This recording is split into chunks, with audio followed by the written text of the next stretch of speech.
Today I will discuss about time, means how we can express time when someone is asked to ourselves. আজকে আমরা আলোচনা করব যে time নিয়ে কিভাবে আমরা ইংরেজিতে কোনো একটা পার্টিকুলার সময়কে ইংরেজিতে কি করতে পারি, বর্ণনা করতে পারি। আজকে আমরা ওটা নিয়ে আলোচনা করব। যদিও এটা কি একটা সিম্পল সাধারণ বিষয়, তবুও এটা অনেকের কাছে কি জটিল বিষয় মনে হয়, অনেকের এটা বুঝতে কি হয়, কষ্ট হয়। ওই কারণে আমরা আজকে এটা নিয়ে কি করব, আলোচনা করব। So today I will discuss how we can express time. So let's discuss the topics. So time. So it's 10:15. It's 10:15. অর্থাৎ 10টা বেজে কত 15। যখন 10টা বেজে 15 অর্থাৎ ওই নির্দিষ্ট টা থেকে যদি 15 মিনিট বাড়তে হবে তখন এটাকে আমরা কি বলবো, কোয়ার্টার পাস্ট 10। Quarter past 10। তো কোয়ার্টার পাস্ট এই সময়টা 10, কোয়ার্টার past 10। দেন এর পাশে আছে কি 10:30। এটা যদি থাকে আমরা তাই যদি কি করতে পারতেছি, বর্ণনা করতে পারতেছি। এটা সিম্পল ভাষায় half past 10, half past 10, half past 11, half past 12, half past 9, half past 8, half past 7। So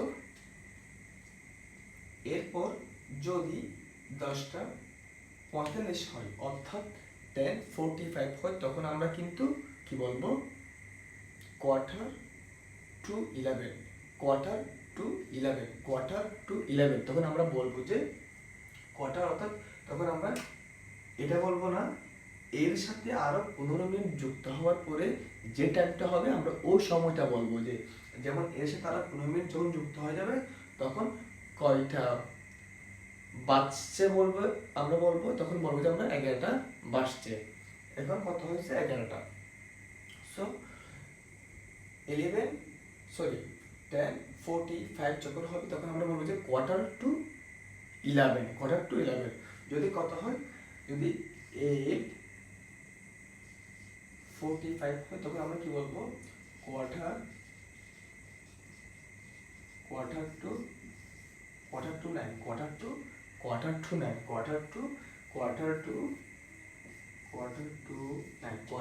9। যদি এটা কি হয়,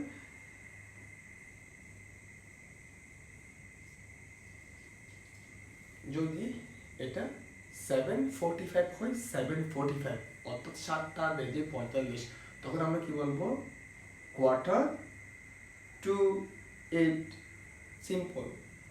তো আশা করি আজকের টপিকসটা আপনারা বুঝছেন।